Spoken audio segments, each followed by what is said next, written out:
샬롬, 수요카남입니다. 은혜받은 하나님 말씀은 에스겔서 37장 1절로 3절까지 말씀 되겠습니다. 여호와께서 권능으로 내게 임재하시고 그의 영으로 나를 데리고 가서 골짜기 가운데 두셨는데 거기 뼈가 가득하더라. 나를 그 뼈 사방으로 지나가게 하시기로 본즉 그 골짜기 지면에 뼈가 심이 많고 아주 말랐더라. 그가 내게 이르시되 인자야 이 뼈들이 능히 살 수 있겠느냐 하시기로 내 대답하되 주 여호와여 주께서 아시나이다. 언제나 하나님 말씀을 바로 이해하기 위해서는 배경을 알아야 됩니다. 본문의 배경은 남유다 멸망이 있다는 것입니다. 이 시대적 배경을 통해서 우리는 성서를 봐야 됩니다.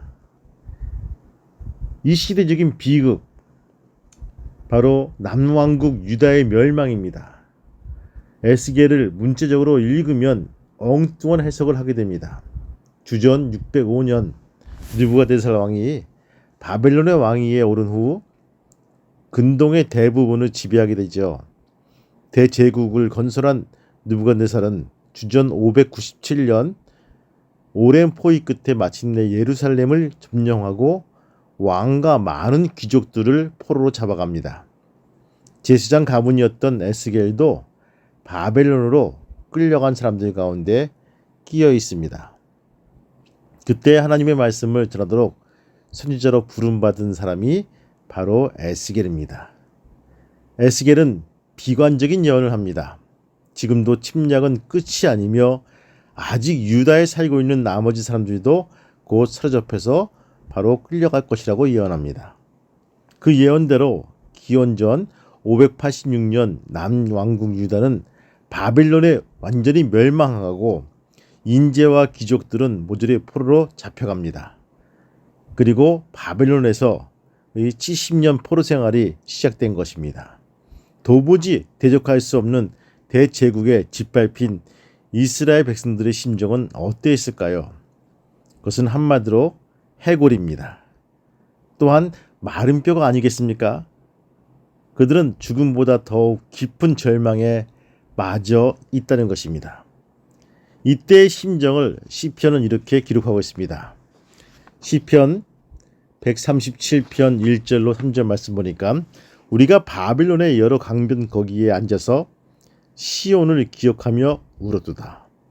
그 중에 버드나무에 우리가 우리의 수금을 걸었나니 이는 우리를 사로잡은 자가 거기서 우리에게 노래를 청하며 우리를 황폐하게 한 자가 기쁨을 청하고 자기를 위하여 시온의 노래 중 하나를 노래하라 함이로다. 절망 가운데 오늘 하나님은 우리에게 말씀하십니다. 희망을 노래하고 합니다. 절망 가운데 우리에게 희망을 가지라고 일러주고 있습니다. 왜 그럴까요? 그들이 희망을 가지게 된 이유가 뭘까요? 단 한 가지입니다. 여호와가 그들의 하나님이 되기 때문입니다.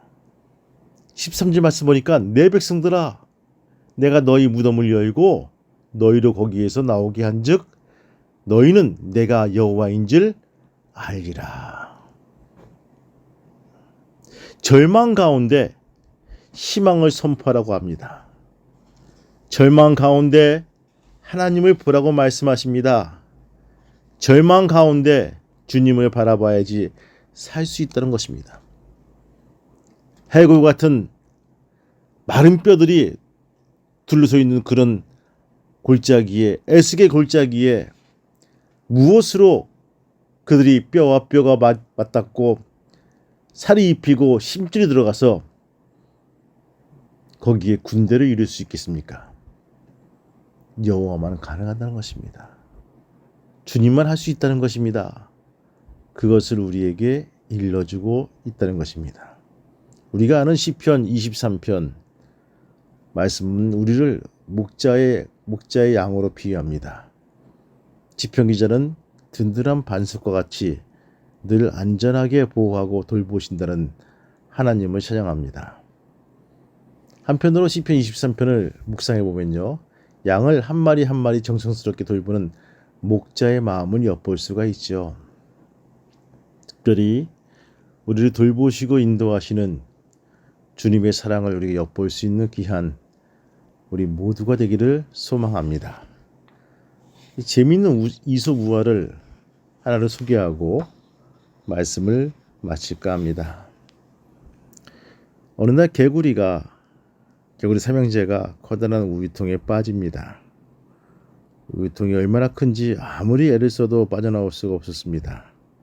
첫째 개구리가 말하죠. 이제 우리 힘으로는 도저히 할 수가 없으니 모든 것을 포기하고 하늘의 뜻에 따르는 것이 좋겠다라고 하며 낙심한 채 우유통에 빠져 죽고 맙니다. 그러자 둘째 개구리가 눈물을 뚝뚝 흘리면서 하나님을 원망합니다. 하나님, 제가 무슨 잘못을 했다고 이런 큰 벌을 내리십니까? 정말 억울합니다. 그랬더니 마구 원망의 몸부림을 쳤습니다. 결국 둘째 개구리도 우유 속으로 빠져버리고 말았습니다. 하지만 셋째 개구리는 포기하지 않았습니다. 우유통 속에 빠진 것은 우리 실수야. 하지만 분명히 빠져나갈 방법이 있을 거야. 이대로 죽을 수가 없어. 셋째 개구리는 열심히 헤엄을 치면서 밖으로 나갈 방법을 간구합니다. 그리고 밤을 새워 하나님께 기도합니다. 밤새 헤어졌던 셋째 개구리의 발끝에 무엇인가 딱딱한 것이 걸렸습니다. 찾았다. 여기서 뛰면 밖으로 나갈 수가 있을 거야. 셋째 개구리는 발끝에 닿은 것을 딛고 힘껏 뛰어봤습니다. 이렇게 해서 밖으로 나올 수가 있었습니다. 셋째 개구리의 발끝에 닿은 것이 과연 무엇이었을까요? 이 개구리가 밤새 헤엄쳤기 때문에 우유가 굳어져 버린 버터였다는 것입니다. 이처럼 낙심하느냐 희망을 가지느냐에 따라서 우리의 삶의 큰 차이를 우린 엿볼 수가 있다는 것입니다. 하나님은 언제나 우리에게 절망을 통해서 희망을 말씀하십니다. 하나님은 에스겔 선지자를 통해서 낙심과 절망 중에서도 이스라엘 백성들에게 희망을 심어주기를 원하신다는 것입니다. 오늘 말씀 듣는 성도 여러분, 우리 삶이 절망 가운데 있습니까? 고난 가운데 있습니까? 희망을 노래해 보시기 바랍니다. 희망을 묵상하시기 바랍니다. 희망을 우리의 입으로 고백해 주시기 바랍니다. 주님은 우리와 함께 하시고 이끌어 주신다는 것입니다. 특별히 오늘 우리가 희망을 노래하며 희망을 심는 귀한 믿음의 성도가 되시기를 주님의 이름으로 축원합니다. 아멘. 하나님 감사합니다. 오늘 우리에게 에스겔 골짜기에서 벌어진 일들 속에서 절망 가운데 있지만 희망을 말하고 우리에게 일러주고 있습니다.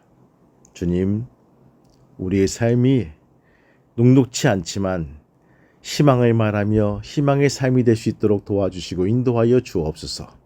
믿음을 심게 도와주시고 특별히 이 8월달 섬김을 다하며 섬김을 심는 귀한 믿음의 성도가 될 수 있도록 축복하여 주옵소서. 예수님의 이름으로 기도합니다. 아멘.